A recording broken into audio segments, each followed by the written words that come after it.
सच्चिदानंद सद्गुरु साईनाथ महाराज वीरपुर वाला जलाराम बापा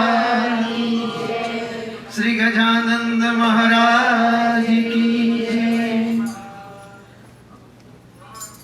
श्री साई कथा स्पेशली साईना जे 11 वचनों छे એની ઉપર વિસ્તૃત વિવરણ આપણે શ્રી બાબાનંદજી મહારાજ કરાવી રહ્યા છે। આજે આ બીજો દિવસ છે। આપ સૌનું જલારામ સાઈ ટેમ્પલની અંદર સ્વાગત છે। ફરી એકવાર કહેવું પડે છે મારે કે પ્લીઝ તમે જે કંઈ એફર્ટ કરી શકો, તમારો અંતરાત્મા જે કંઈ પણ કહે તે પ્રમાણે તમે ડોનેશન કરશો। મહારાજ ખૂબ જ વિસ્તૃત ચર્ચાની અંદર આપણને આ 11 વચનો સંભળાવી રહ્યા છે, તો પ્લીઝ વધુ સમય ન લેતા મહારાજને આપણે સાંભળીએ। બોલો એકવાર જોરમાં જય કરો, શ્રી સચ્ચિદાનંદ સદ્ગુરુ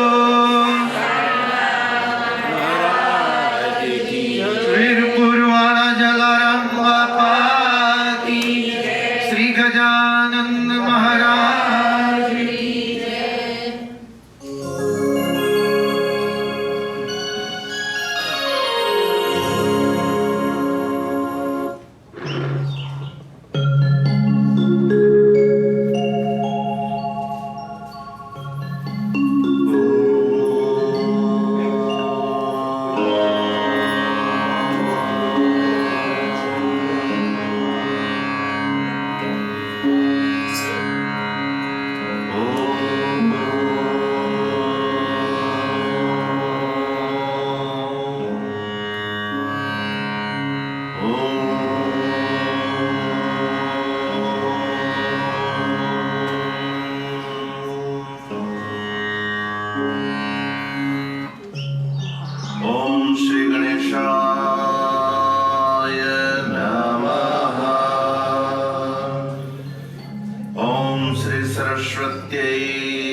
तुझको मेरा प्रणाम, तेरे सिवा बाबा कोई नहीं है, तुझको मेरा प्रणाम,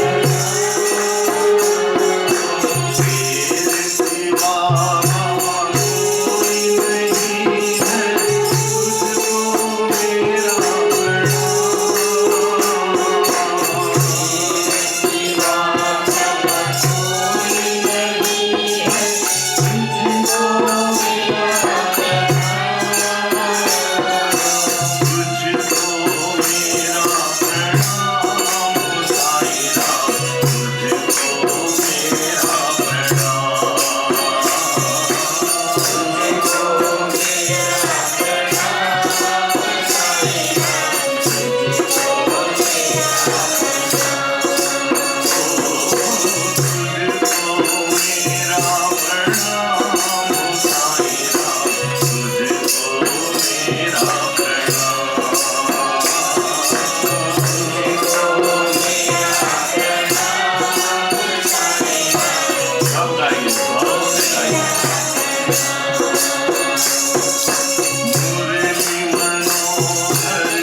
समाधीची पायरी चढेल, दुःख हे हरेल सर्व त्याचे. जरी हे शरीर गेलो मी टाकून, तरी मी धावेन भक्तासाठी.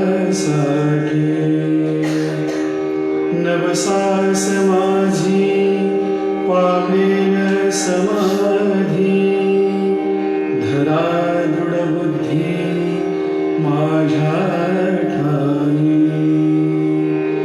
नित्य मी जिवंत जाणा हेची सत्य, नित्य घ्या प्रचित अनुभवे. शरण मजाला आणि वाया गेला, दाखवा दाखवा ऐसा कोणी. जो जो मज भजे जैसा जैसा भावे, तैसा तैसा पावे मी त्यासी. तुमचा मी भार वाहिन सर्वथा, नव्हे अन्यथा वचन माझे. जाणा येथे आहे सहाय सर्वास, मागे जे जे त्यास ते ते लाभे. माझा जो जाहरार काया वाचा मनी, तयाचा मी ऋणी सर्व काळ. साई भळे तोची झाला धन्य, झाला जो अनन्य माझ्या पायी. झाला जो अनन्य माझ्या पायी. झाला जो अनन्य माझ्या पायी. श्री सच्चिदानंद सद्गुरु साईनाथ महाराज की जय. ओम श्री साईराम. जय जलाराम. श्री जलाराम साई मंदिर હિલક્રોફ્ટ હ્યુસ્ટન ના પવિત્ર સ્થાનમાં બેસીને અત્રે સ્થાન દેવતાઓને નમન વંદના કરી ભાવ શ્રદ્ધા અને ભક્તિથી આજે 11 વચનના દ્વિતીય દિનમાં આપણે પ્રવેશ કરી રહ્યા છીએ. જેવી જેવી રીતે જીવનના દિવસો વીતતા જાય છે, એમ કહેવાય છે કે ઉગ્યો તે આથમવાનો કાળની આ નેમ છે. ઉગ્યો તે આથમવાનો કાળની આ નેમ છે. જેટલું જીવાશે તો રામ કેરી દેન છે. જેટલા જીવનના દિવસો છે એ ભગવાનની મહેરબાની છે આપણા ઉપર, ભગવાનની અસીમ કૃપા છે. અને એ દિવસોને આપણે કેવી રીતે જીવવું, જીવતા તો અને શ્વાસ લેતા તો એ કૂતરું પણ જાણે, એનું પણ જીવન છે, મનુષ્યનું પણ જીવન છે. પરંતુ પંચ મહાભૂતના દેહથી એ પરમ તત્વની અંદર કેવી રીતે વિલીન થઈ જવાય, જીવતા જીવત જ કેવી રીતે મોક્ષના દ્વાર સુધી આપણે પહોંચી શકીએ. સ્વર્ગ શું છે, મોક્ષ શું છે, આ બધું વૈકુંઠ શું છે, આ બધી કપોળ કલ્પિત વાતો જ્યારે આપણે શાસ્ત્રોમાં વાંચીએ એને જોયું નથી. બધું જ સત્ય છે, અધ્યાત્મ જગતની અંદર બધું જ સત્ય છે. પરંતુ છતાં પણ એક આગવી સૃષ્ટિ આપણે કાલ્પનિક રીતે ઊભી કરી દીધી, પણ એને આપણે જાણ્યું નથી, માણ્યું નથી, જીવ્યા નથી. તો આપણે કેમ નહીં જીવતા જીવત જ એ મોક્ષની, એ મુક્તિની, એ આ એક દિવ્યતાની આપણે પ્રાપ્તિ કરી લઈએ. તો એ તક આપણી પાસે ભગવાનની કૃપાથી આવી છે.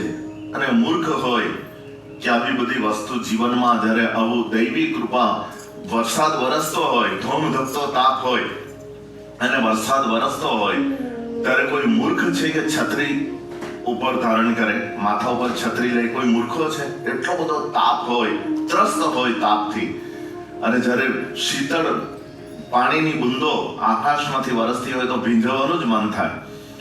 મીઠો સ્વાદ ગમે કે ન ગમે, કોઈને મીઠો સ્વાદ પસંદ ન પણ હોય તો મીઠો સ્વાદ ગમે કે ન ગમે, પરંતુ અમૃત પીવાની લાલસા પણ રોકી શકે. એને મીઠો સ્વાદ ગમતો નથી પણ એમ કોઈ કહે કે લે આ અમૃત ચા, તો કોઈ મૂર્ખ છે કે ના પાડે?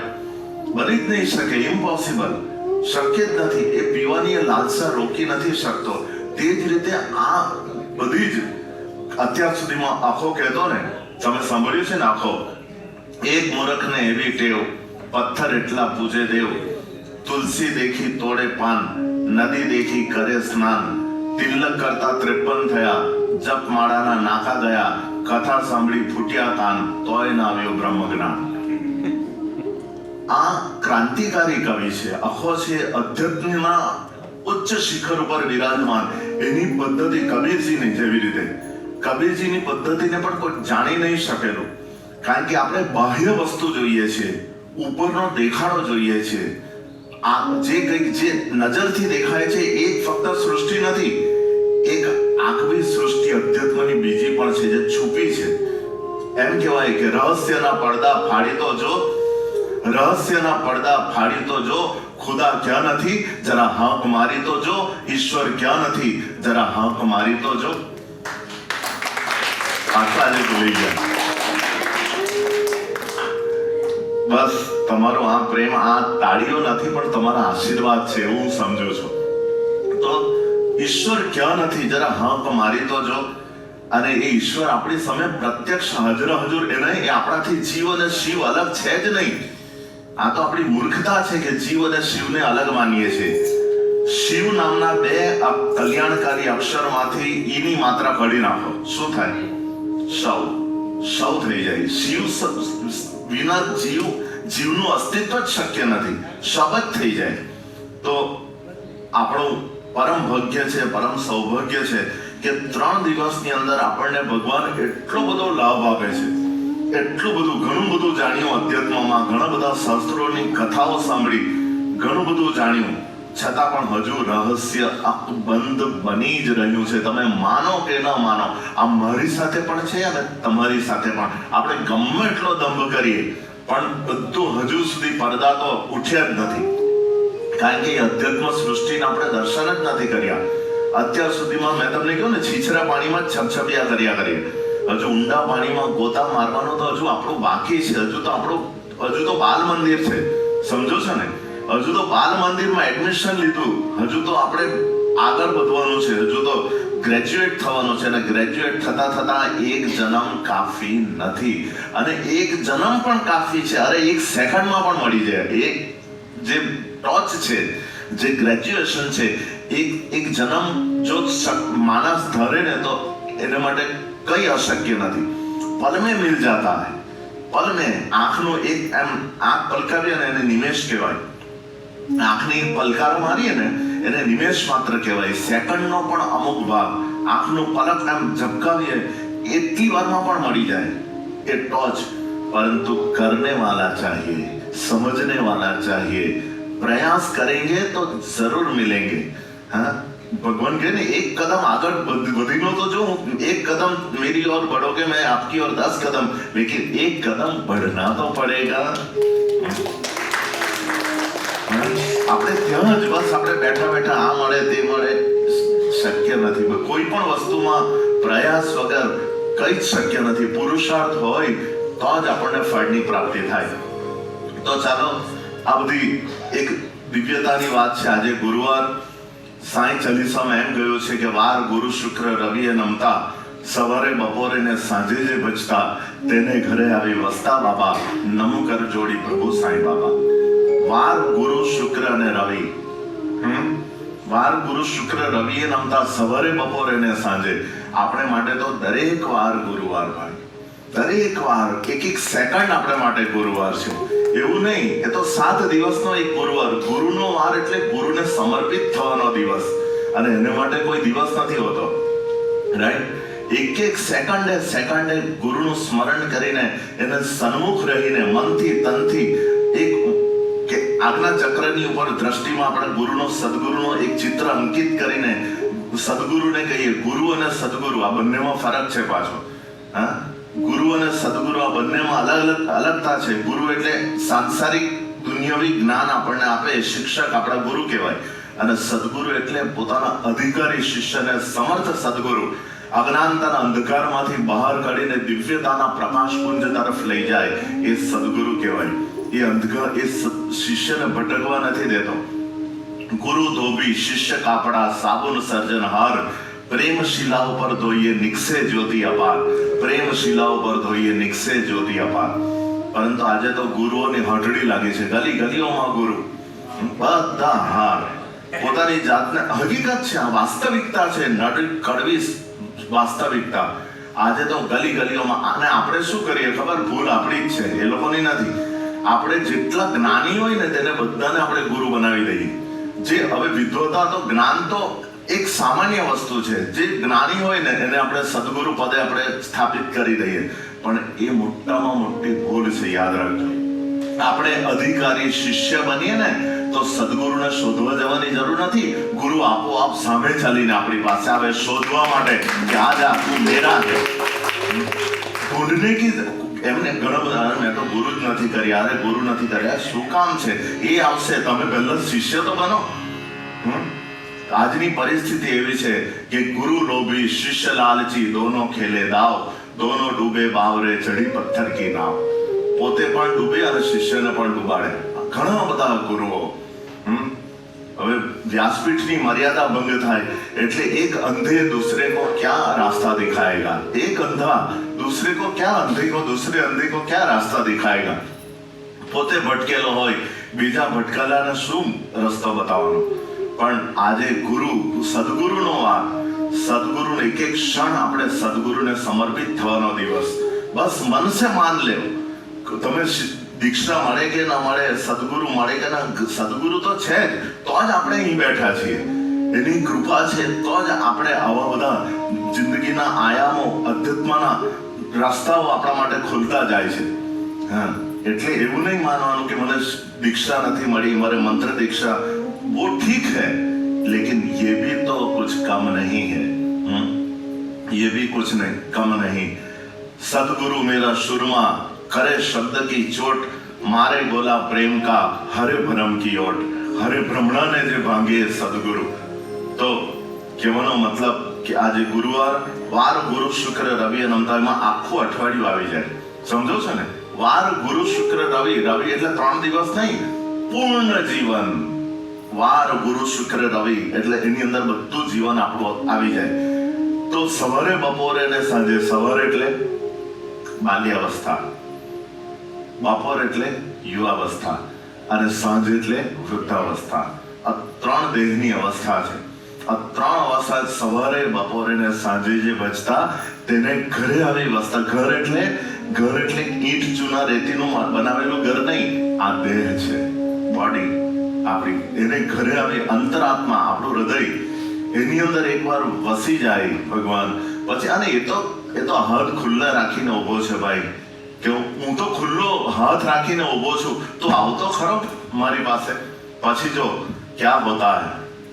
તો આજે આપણે 5મા વચનથી શરૂઆત કરીશું. ગઈકાલે 4 વચનોના દર્શન કર્યા.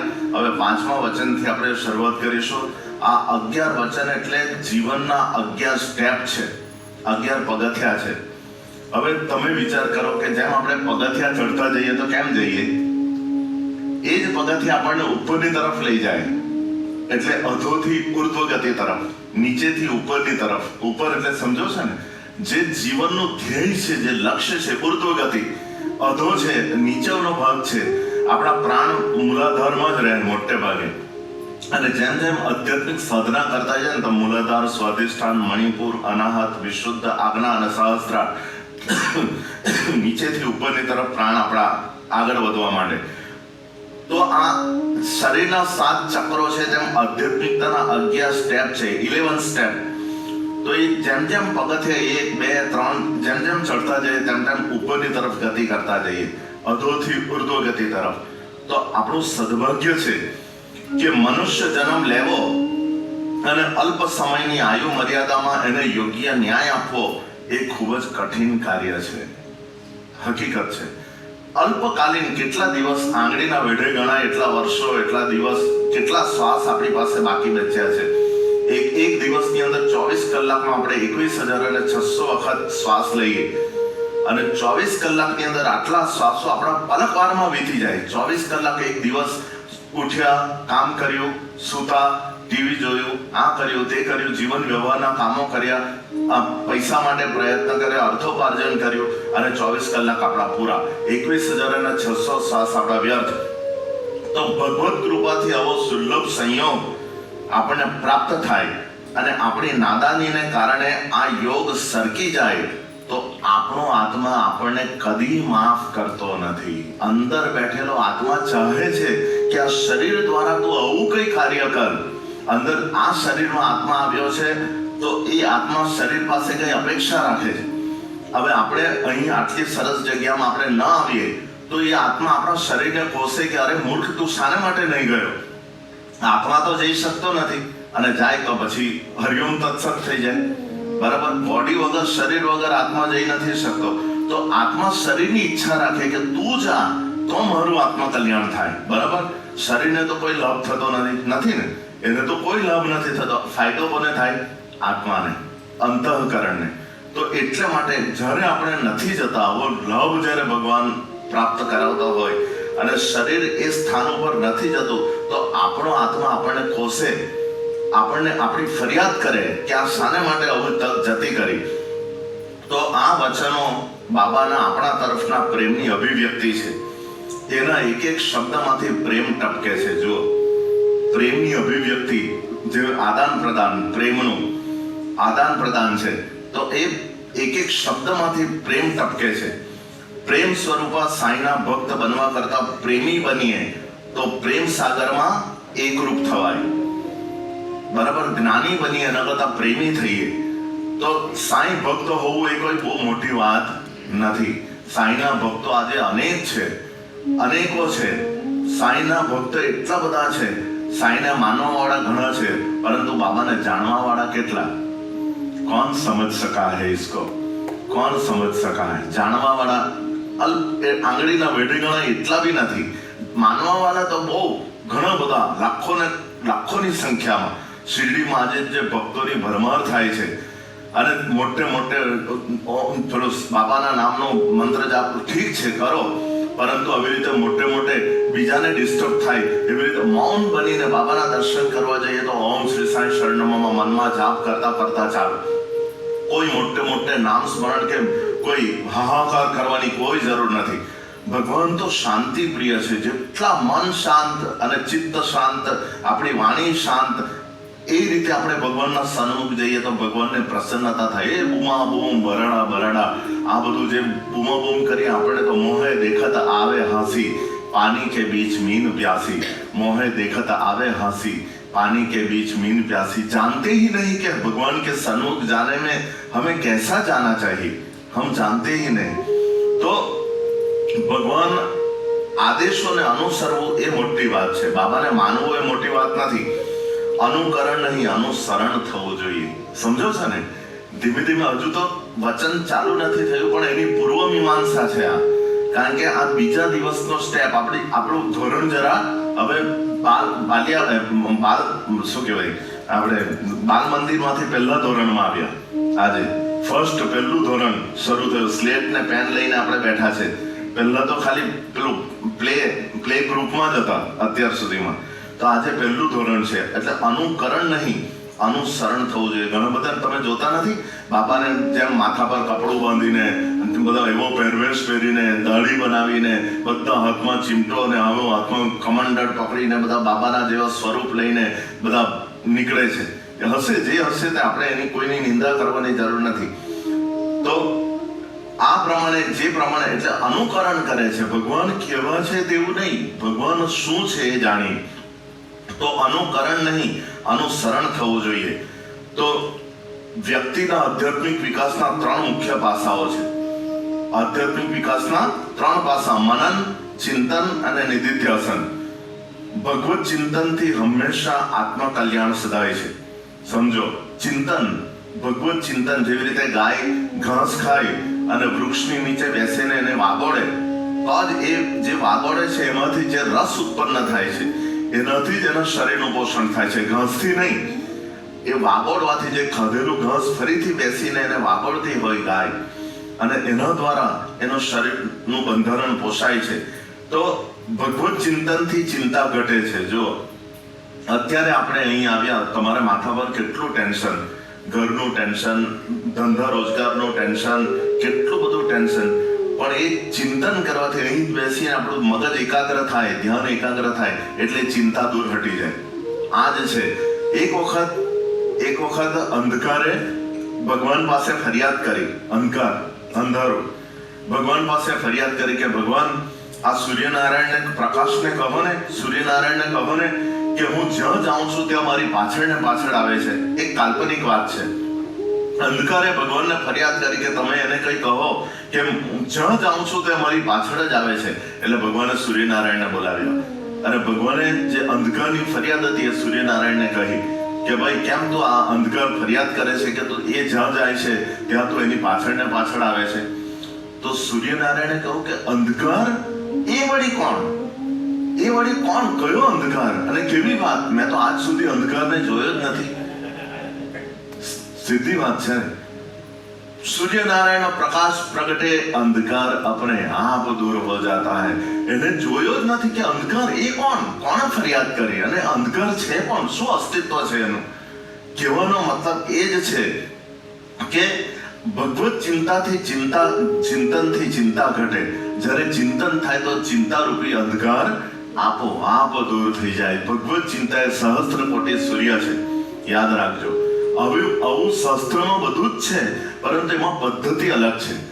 અને આપણે જે 3 દિવસની વાતો જે સાંભળીએ છીએ, યાદ રાખજો, કોઈ કપોળ કલ્પિત વાત નથી. ધ્યાન દેના, કોઈ મનથી બનાવેલી વાતો નથી. આ શાસ્ત્ર સંમત વાતો છે. આ બધી એ જ છે, બીજું કઈ જ નથી. એમ જે તમે સાંભળ્યું છે એ પણ એ જ હતું. કહેવાની પદ્ધતિ અલગ, એને પ્રસ્તુત કરવાની પદ્ધતિ અલગ, એના શબ્દો અલગ, પરંતુ હે વહી કા વહી, वही का वही है. बराबर. तो सागर का एम कहवाय છે કે पूरे सागर को पीने की क्या जरूरत है, केवल एक बूंद चख लो, तुमने सारे सागर चख लिया. एक बूंद केवल चख लेने से पूरा सागर चख लिया. पूरे सागर को चखने की क्या जरूरत है. કહેવાનો મતલબ એ જ છે. બસ આ જ છે સાચી આધ્યાત્મિકતા. આવા દિવ્ય આયામો આપણને જિંદગીમાં વારંવાર પ્રાપ્ત થતા નથી. તો આ રીતે જડ બુદ્ધિવાળી વ્યક્તિને જ્ઞાન સભર વાતો ગમતી નથી. હવે જડ બુદ્ધિ હોય ને જેની, જે શંકાશીલ, જે સંશયાત્મક જેની બુદ્ધિ છે, એને આવી બધી દિવ્યતાની વાતો ગમતી નથી. કારણ કે ગમે જ નહીં ને. હા, એક મ્યાનમાં એક જ તલવાર રહે, 2 તલવાર રહેતી નથી. તો તે રીતે આત્મકલ્યાણ કરવા માટે પ્રભુ કૃપાથી મળેલા અમૂલ્ય સમયને વેડફી નાખીએ તો એના પરિણામ સ્વરૂપ અનેક જન્મોની પીડા ભાગ્યમાં લખાઈ જાય છે. આત્મકલ્યાણ કરવા માટે ખૂબ ઓછી તકો જીવનમાં મળતી હોય અને એ તકો આપણા દુર્બુદ્ધિથી, અજ્ઞાનતાથી એને ખોઈ નાખીએ, વેડફી નાખીએ તો પરિણામ સ્વરૂપ અનેક જન્મોની પીડા આપણા ભાગ્યમાં લખાઈ જાય. તો એમ કહેવાય કે અતિ ભૂખ્યા વ્યક્તિની સામે પ્રિય સ્વાદિષ્ટ રસોઈનો થાળ મૂકી દેવાથી એનું ચિત્ત આપોઆપ ભોજન ઉપર સ્થિર થઈ જાય. ખૂબ જ ભૂખ્યો વ્યક્તિ હોય તો એની સામે આપણે ભોજનનો થાળ મૂકી દઈએ તો અત્યાર સુધીમાં જે ભૂખની પીડા હતી ફક્ત એને જોઈને જ દૂર થઈ જાય. સમજો છો? હજુ તો એને ખાધું નથી, ભોજન લીધું નથી. એ સ્વાદિષ્ટ રસોઈનો થાળ મૂકી દેવાથી એનું ચિત્ત જે છે, જે ખિન્ન હતું ભૂખ્યા રહેવાથી, એ આપોઆપ ભોજન ઉપર સ્થિર થઈ જાય. તેમ આપણું ચિત્ત દુનિયામાંથી હટીને બાબાના 11 વચન ઉપર સ્થિર થવું જોઈએ. જેવી રીતે દૂધથી દીવો પ્રગટતો નથી. પ્રગટે દૂધ આપણે એ કરીએ ને અંદર વાટ મૂકી દઈએ તો દીવો પ્રગટે, સળગે નહીં. પરંતુ ઘીથી દીવો પ્રગટાવી શકાય. હવે ઘી પણ દૂધનું જ એક સ્વરૂપ છે. દૂધને પ્રક્રિયામાંથી પસાર થવું પડે, એને મંથન કરવું પડે.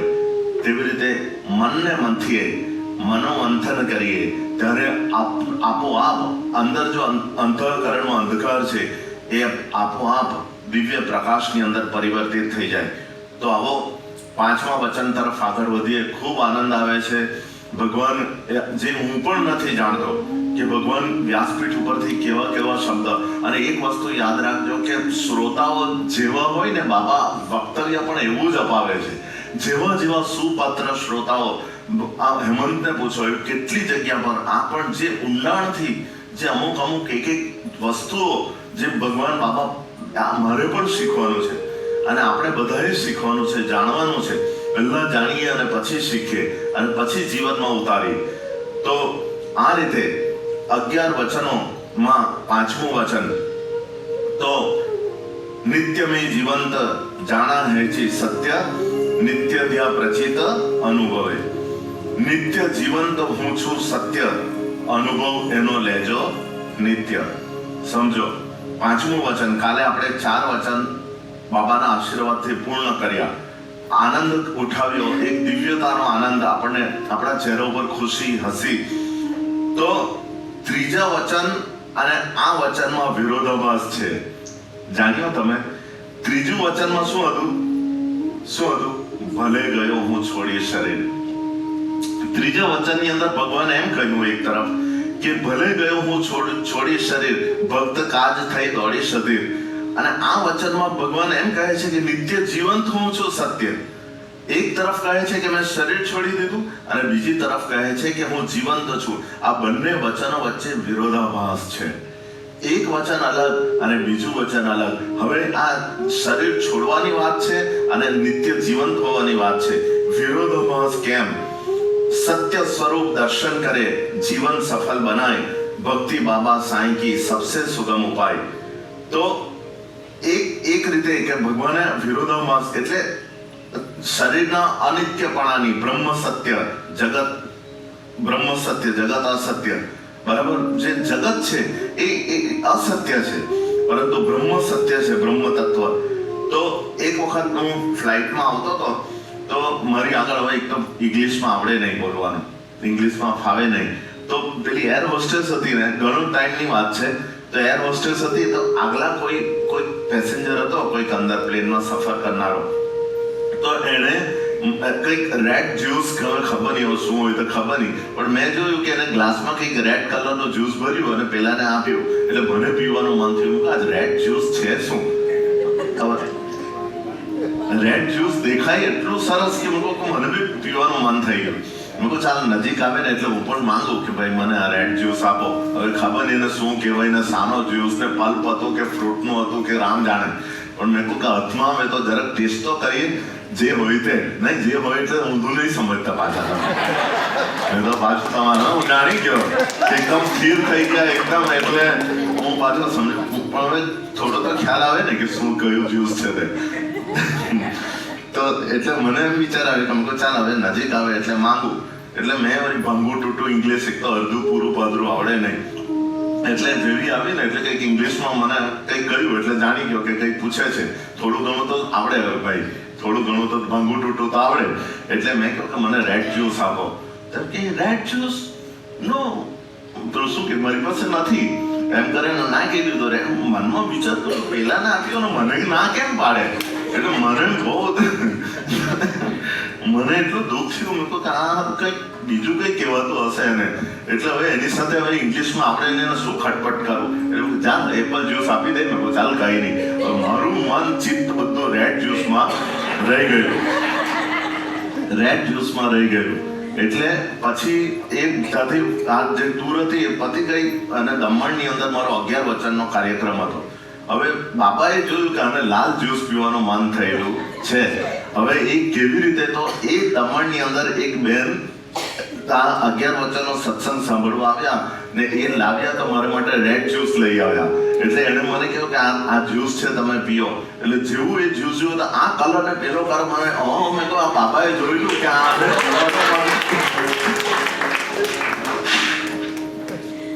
આને પીવાનું મન થયેલું છે ને આને બિચારાને મળ્યું નહીં તો ચાલ આજે એને ઈચ્છા પૂરી કરી દઉં, પાઈ દઉં.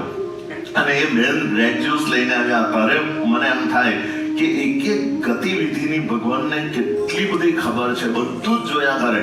કે આ ડફોડને માંગ્યું પરંતુ કંઈ મળ્યું નહીં, અને છેલ્લે એને બીજી રીતે બીજા માધ્યમ દ્વારા એ રેડ જ્યુસ અપાવ્યું. કહેવાનો મતલબ એ જ કે જે ભક્ત એ રેડ જ્યુસ લઈને આવ્યા એ ભગવાનની જ પ્રેરણાથી આવ્યા કે ચાલ તારી ઈચ્છા છે પ્લેનમાં પૂરી નહીં થઈ તો અત્યારે આ ઈચ્છા પૂરી કરી નાખ.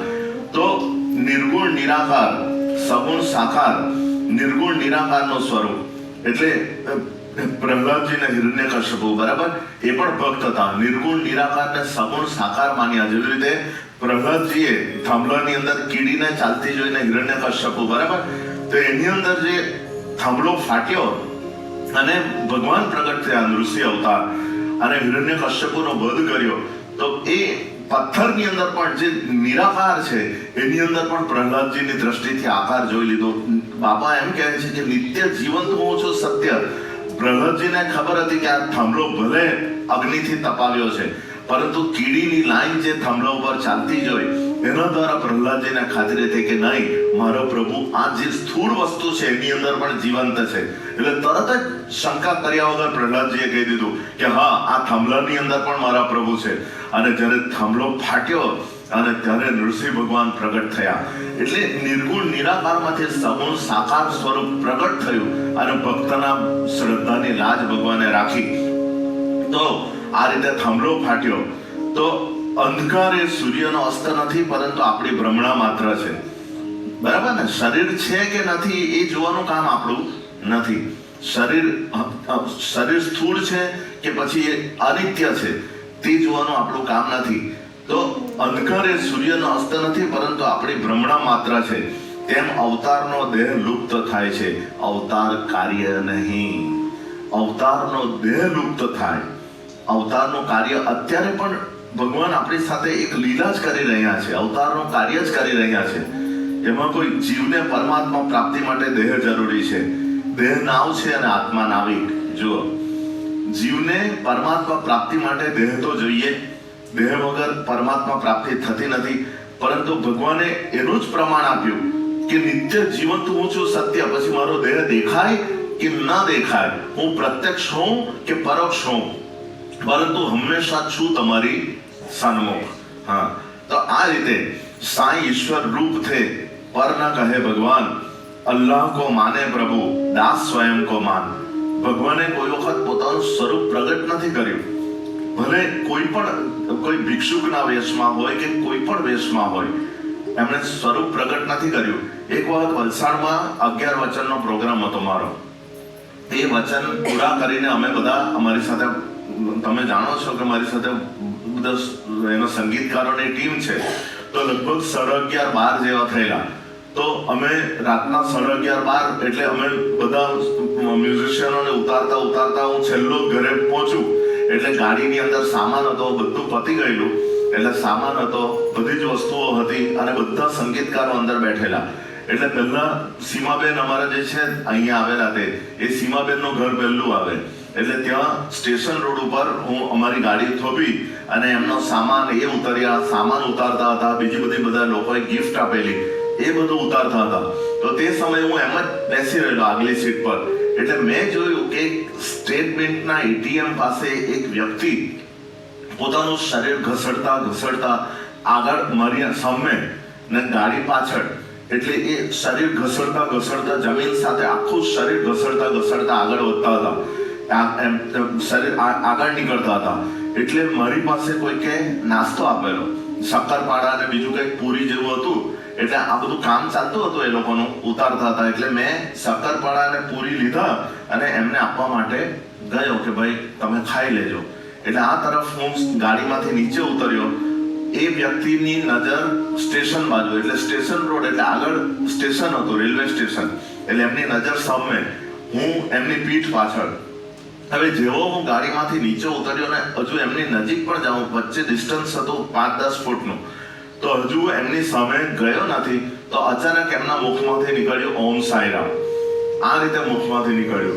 એટલે મેં સાંભળ્યું. પછી મેં એમની પાસે ગયો અને કહ્યું કે આ જે છે નાસ્તો તો તમે ખાજો, આવી રીતે તમને ભૂખ લાગી હશે એટલે તમે આ કંઈક તમારી ભૂખ શાંત થાય આ પ્રમાણે મેં આપ્યું. એટલે એમણે મને કહ્યું કે દીકરા એક કામ કરશે, કે હિન્દીમાં કહેતા હતા. તો મેં કહું બોલો શું કામ છે? એટલે કહ્યું કે મારે સ્ટેશન પર જવાનું છે, રેલવે સ્ટેશન પર. એટલે રેલવે સ્ટેશન પર તું મને મૂકી આવ. મારે મહારાષ્ટ્રમાં આવેલા નંદુરબાર પાસે ખાંડબારા કરીને ગામ છે, તો એ ખાંડબારા મારે મેં પૂછ્યું હું કહું જવાના? તો કે ખાંડબારા જાને કા હૈ, તો મુझे તું સ્ટેશન પર છોડ દે. એટલે મેં આ લોકોને કહ્યું, બધા ગાડીમાં બેઠેલા, એટલે એ લોકોને મેં કહ્યું કે ચાલો ને આપણે મેં કહ્યું એમને રેલવે સ્ટેશન નજીક જ બિલકુલ ગાડીની અંદર 2-5 મિનિટનો પણ રસ્તો નહીં હતો. એટલે મેં કહ્યું કે આપણે ગાડીમાં એમને છોડી દઈએ. એટલે ગાડીમાં બેઠેલા બીજા બધા જે સંગીતકારો હતા અને અંદર સામાન હતો, એટલે પેલા એ લોકો જરા થોડા આનાકાની કરવા લાગ્યા. એટલે મારું મન પાછું પડી ગયું. એટલે મેં એમની પાસે ગયો. મેં કહ્યું તમે ચિંતા નહીં કરતા, મેં હું તમારા માટે રિક્ષા મોકલું છું. રિક્ષા મોકલું, તમે રિક્ષામાં હું ભાડું આપી દઈશ, તમે રિક્ષામાં ચાલ્યા જજો. એટલે હું ગાડીમાં બેસી ગયો. ગાડીમાં બેસ્યો અને ગાડી ચાલવા માંડી. એટલે મને જોયા જ કરે, એમ કરીને જોયા કરે, આવી રીતે જોયા કરે. અને પછી મેં બીજાને ઉતાર્યા, ત્રીજાને ઉતાર્યા, એમ કરીને બધા ઉતરી ગયા અને છેલ્લે ઘરે પહોંચી ગયો. આ રિક્ષાની વાત જ મારા મનમાંથી નીકળી ગઈ. એટલે ઘરે આપણી શિરડી બાબાની મૂર્તિ છે, એટલે રોજ રાત્રે હું શણગાર ને બધું ઉતારું અને બાબાને રિલેક્સ કરીને બધું એ કરું. એટલે હું બાબાની સેવા કરતો હતો, કપડા બપડા બદલીને. એટલે અચાનક મારા મનની અંદર ભગવાને આપ્યું કે ગાંડા, તું વલસાડના વ્યાસપીઠ ઉપર આ પ્રવચન કરતા કરતા બહુ મોટી મોટી વાત કરી કે સેવા કરવી, આ કરવું, તે કરવું. તો આ જે હું હતો તો તે બીજું કોઈ નહીં, હું પોતે જ હતો કે જેના મુખમાંથી પ્રથમ ઓમ નીકળે, અને તે પણ મને જોયા વગર. એ ભગવાન સાક્ષાત મારી પરીક્ષા કરવા માટે આવેલા. અને ત્યારે મારું રૂવાડા અને આંખમાંથી અશ્રુની ધાર ચાલે કે ઓ મારા પ્રભુ, આટલી મોટી તક, આ ગોલ્ડન ચાન્સ મેં મારા જીવનમાંથી ગુમાવ્યો. એટલો બધો પસ્તાવો થયો. મેં એટલી બધી માફી માંગી. મેં ભગવાનને કહ્યું કે બાબા, આટલી મોટી મારી ભૂલ કે જે મુખમાંથી જોયા વગર ઓમ શબ્દ પહેલો નીકળે, અને એ ઓમ શબ્દ જેમના મુખમાંથી નીકળે એ મારા પ્રભુ સિવાય બીજું કોઈ નહીં.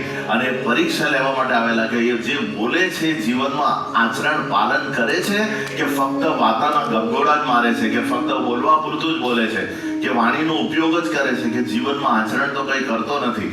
આ પ્રમાણે જ્યારે મને ખબર પડી અને પછી રિક્ષાની વાત કરી, રિક્ષા પણ ભૂલી જવાય, ત્યારે મને એમ થયું કે અરે રે, આટલો મોટો ગોલ્ડન ચાન્સ. મેં કહું કે એ લોકો ના પાડતા ગાડીવાળા, તો મેં કહું મારા પોતાના હાથમાં ઉચકી લેતે કે આવો. એ લોકો ના કહે તો શું થયું? મેં કહું કે હાથમાં ઉચકીને હું ચાલતો ચાલતો સ્ટેશન પર મૂકી દેતે. તો મેં કહું લાભ મને એ થતે કે મારા પ્રભુનો મને સ્પર્શ થઈ જતે, અને એકવાર હું એને સ્ટેશન પર મૂકી દેતા તો એ મારી મંદિર સુધી મને પહોંચાડી દેતે. મને જે જીવનમાં જોઈતું હતું તે મને પ્રાપ્ત કરાવી. એટલો બધો જો રડ્યો, આખી રાત રડી હજુ પણ એ જે આંખ દ્રશ્ય આંખની સામે આવે છે તો કંપિત થઈ જવાય. મેં બાબાને એટલી વિનંતી કરી કે ફરીથી એકવાર ચાન્સ આપો. તમને ખબર છે કે હું મૂર્ખો, મહામૂર્ખ, હું ફેલ થઈ જવાનો છું પરીક્ષામાં, પણ તમને તો ખબર છે કે આ ફેલ જ થવાનો છે, તો મને કેમ તમે પાસ નહીં કર્યો? મારી બુદ્ધિમાં કેમ આવું કંઈક સારું નહીં આપ્યું? અને હું હજુ સુધી એ સમયને, એ ઘડીને એટલો બધો પસ્તાવો કરું છું કે ફરીથી આવો કોઈ ચાન્સ મને આપો કે હું આવી ભૂલ ફરીથી ન કરું. નિત્ય જીવંત હું છું, સત્ય. કોઈને કોઈ સ્વરૂપે ભગવાન આપણી પ્રત્યક્ષ સન્મુખ આવી જ જાય. અને તેનું ઉદાહરણ આનાથી વિશેષ તો બીજું કયું હોઈ શકે કે આવી જીવનની અંદર આવી ઘટનાઓ આપણા જીવનમાં આવે છે. તો એમ કહેવાય કે સિયા રામમય સબ જગ જાની, કરવું પ્રણામ જોરી જુગ પાની. સાંઈ ફક્ત દેહ નથી. સાંઈના સ્થૂળ આંખોએ દર્શન કરવાના હઠાગ્રહને બદલે, સમજો છો ને, સાંઈના સ્થૂળ આંખોથી દર્શન કરવાના હઠાગ્રહને બદલે હર ક્ષણ નિત નવા સ્વરૂપમાં એમનો અનુભવ કરો. આ જે સ્વરૂપ જે હતું ભિક્ષુકનું, જે શરીર, કે હું ઘસડીને મારું શરીર થાકી ગયું છે, મને દુખે છે મારું શરીર, તું મને સ્ટેશન પર મૂકી આવ, હું આટલો રસ્તો કેવી રીતે પાસ કરીશ? અને જે રીતે મેં ભૂલ કરી તેવી રીતે જીવનમાં પસ્તાવા સિવાય બીજું કશું રહેતું નથી. તો એમ કહેવાય કે ગણપતિ દાદાની મૂર્તિને દૂધ પાવા કરતા એક દુઃખી ભૂખ્યા બાળકમાં આપણને ગણપતિ દાદા કેમ નથી દેખાતા? ગણપતિ દાદાને જ્યારે દૂધ પીએ છે, એ બધા દૂધની લાઈન લોટાઓ લઈને ગણપતિ દાદાના મુખમાં ચમચીથી, બધા તીક્ષ્ણ ચમચીથી ગણપતિ દાદાના હોઠને ખાંડી નાખ્યા. બધા હોઠની ઉપર ચમચીથી દૂધ પીવડાવો. અરે એ તો બધું જ થાય, બધું જ કરે, એ અસ્તિત્વ જ છે, પ્રત્યક્ષ અસ્તિત્વ. કદાચ આપણું નથી પણ એનું તો અસ્તિત્વ છે જ અને હંમેશા રહેશે. હંમેશા માટે એમનું અસ્તિત્વ રહેશે, ન ભૂતો ન ભવિષ્યથી, હંમેશ માટે. તો એ ગણપતિ દાદા આપણને ભૂખ્યા બાળકમાં નથી દેખાતા, કાદવમાં આડોટના ડુક્કરમાં એના દર્શન કેમ નથી થતા? જુઓ, કાદવમાં જ્યારે એક ડુક્કર આડોટતું હોય તેની અંદર આપણને ભગવાનના દર્શન નથી થતા. તો શત્રુ અને મિત્ર બંનેમાં ભગવાનના દર્શન થાય ત્યારે માનવું કે પ્રભુ કૃપાના અધિકારી થયા. શત્રુમાં પણ ભગવાન દેખાય ને મિત્રમાં પણ ભગવાન, બંનેમાં. જેને જે અજાત શત્રુ હોય, અજાત શત્રુ જેને કહેવાય કે શત્રુમાં પણ ભગવાનના દર્શન અને મિત્રમાં પણ, તો અનુભૂતિ વગર શ્રદ્ધા પરિપક્વ થતી નથી. એકનાથજી મહારાજ જ્યારે બીજા બધા શિવજીના ઉપર અભિષેક કરવા માટે કાવડમાં દૂધ અને ગંગાજળ લઈને નીકળેલા એકનાથજી મહારાજ, તો આખો સંઘ એ શિવજીને અભિષેક કરવા માટે આખો લાઈનની લાઈન, અને એકનાથજી મહારાજ પણ ખભા ઉપર કાવડ લઈને શિવજીને અભિષેક કરવા માટે નીકળ્યા. ત્યારે રસ્તાની અંદર એક ગધેડું, પાણી તરસ્યું ગધેડું, એના પ્રાણ કંઠે આવી ગયેલા, અને એટલું બધું તરસ્યું ગધેડું થયેલું અને જમીન પર આડોટતું હતું, મોઢામાંથી ફીણ નીકળી ગયું.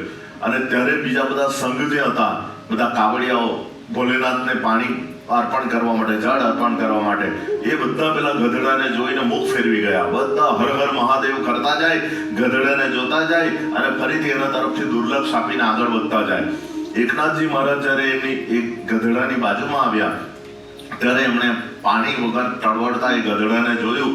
તરત જ એક ક્ષણનો વિલંબ કર્યા વગર એકનાથજી મહારાજે તરત જ જે ભોલેનાથને અભિષેક કરવાનું જળ હતું, ગંગાજળ, એ તરત જ પેલા ગધેડાના મુખમાં એ આખું ઘડો અંદર એ કરી દીધો. અને ગધેડાના શરીરમાં જ્યારે પાણી ગયું, જળ ગયું, ત્યારે એને પ્રાણનો સંચાર થયો અને સૂકું ગળું હતું એ તરત જ સ્વસ્થ થયું અને તરત પોતાના જગ્યા ઉપરથી ઊભું થયું અને આગળ ચાલવા લાગ્યું. ત્યાં જ ભગવાન ભોલેનાથ પ્રગટ થયા કે આ જ તું મારો સાચો ભક્ત છે કે જે બધી જ જગ્યાએ મારા દર્શન કરે. પેલા જે કાવડિયા હતા એ બધાએ મુખ ફેરવી લીધું, એના પર દુર્લક્ષ આપ્યું, ઇગ્નોર કર્યો એ ગધેડાને. પણ ભગવાને કહ્યું આ જે મેં દ્રષ્ટાંત કહ્યું મારું પોતાનું, એ જ, એનાથી બીજું કંઈ જ નથી. ભગવાનની જે વાતો છે અદ્ભુત છે. આ આપણા જીવનને ધન્ય બનાવી લે એવી બધી વાતો છે. તો એ ગધેડાને જેવી રીતે પાણી પાયું અને ભગવાન ભોલેનાથ ત્યાં જ પ્રગટ થઈ ગયા. મેં તમને કહ્યું ને કે સામેથી ભગવાન આવે. આવા જે અધિકારી, જે શિષ્ય છે, અધિકારી ભક્ત છે, એની પાસે ભગવાન સ્વયં પ્રગટ થાય. તો આ રીતે અનુભૂતિ વગર શ્રદ્ધા પરિપક્વ થતી નથી. તો આ અનુભવ તેનો લેજો નિત્ય. આવી રીતે આપણે પણ અનુભવ લઈએ છીએ, ભલે શાબ્દિક રીતે, સમજો છો ને, ભલે પ્રેક્ટિકલ આપણા જીવનમાં આવી ઘટના બની હશે, હું ના નથી કહેતો, તમારા જીવનમાં બની હશે, પણ શાબ્દિક રીતે આજે જે બધી ઘટનાઓ, જે બધી આપણે સાંભળી રહ્યા છીએ, એનો આ રોમ છે ને શરીરના, આ રોમ જે છે ને, કરોડો જે શરીરમાં છિદ્રો છે ને, એ બધા કાન છે. આ બે કાન નથી, આ રોમ પણ કાન છે. એના દ્વારા આ શબ્દોને આપણે ગ્રહણ કરી રહ્યા છીએ. એમ નહીં માનવાનું કે આ બે કાન છે. તો મારો એક મિત્ર છે વ્યારામાં, મેં વ્યારાની અંદર કથા હતી, તો મેં પેલા મિત્રને કહ્યું કે ભાઈ ચાલ ને કથા સાંભળવા, ઇલેક્ટ્રોનિકની દુકાન છે એની. તો મેં કહ્યું કે કથા સાંભળવા આવ ને. મેં કહ્યું કે તું, કેટલો આનંદ આવશે. પેલા મિત્રએ કહ્યું કે આવવાનું તો બહુ મન થાય બાબાજી, પણ શું કરું, આ દુકાન છોડીને મારાથી અવાતું નથી. આ દુકાન છે ને એ મારે ખુલ્લી રાખવી પડે. મેં એને કહ્યું કે આ દુકાન છે ને તો આજે બંધ થશે તો કાલે પાછી ખુલશે, પણ આ દુકાન જો એકવાર બંધ થઈ ગઈ ને તો પછી કાલે ખોલવાની નથી. એટલે બે અને આપણી દુકાન જ છે. એમ કે આ દુકાન એકવાર બંધ થઈ જશે ને તો પછી એ પાછી ખુલવાની નથી. એના કરતા તું, એ દુકાન બંધ થાય બીજે દિવસે ખુલશે તો તું આવી જા. તો એ રીતે જીવનની અંદર જ્યારે જે સમયે જે ઘટિત ઘટનાઓ બને છે એ આપણા આત્મકલ્યાણ માટે બને છે. એ તક જતી કરીએ તો ઘણું બધું આપણે ગુમાવીએ. કારણ કે લોકો આજે છે ને એની વેલ્યુ નથી સમજતા. સાચી વાત છે, ખોટું નહીં લગાડતા. આજે જે જગત છે, જગત સત્યતાને સ્વીકારતું નથી. હંમેશા અસત્ય અને અનિત્યના જ પડાળોમાં પીસાયા કરે છે. એનું કારણ એના જીવનમાં જે કંઈ બને છે બધું એનું જ સ્વરૂપ છે. તો આવો बहुत ही एक प्यारा सुंदर भजन हम सुन लेते हैं. बहुत ही अच्छा पांच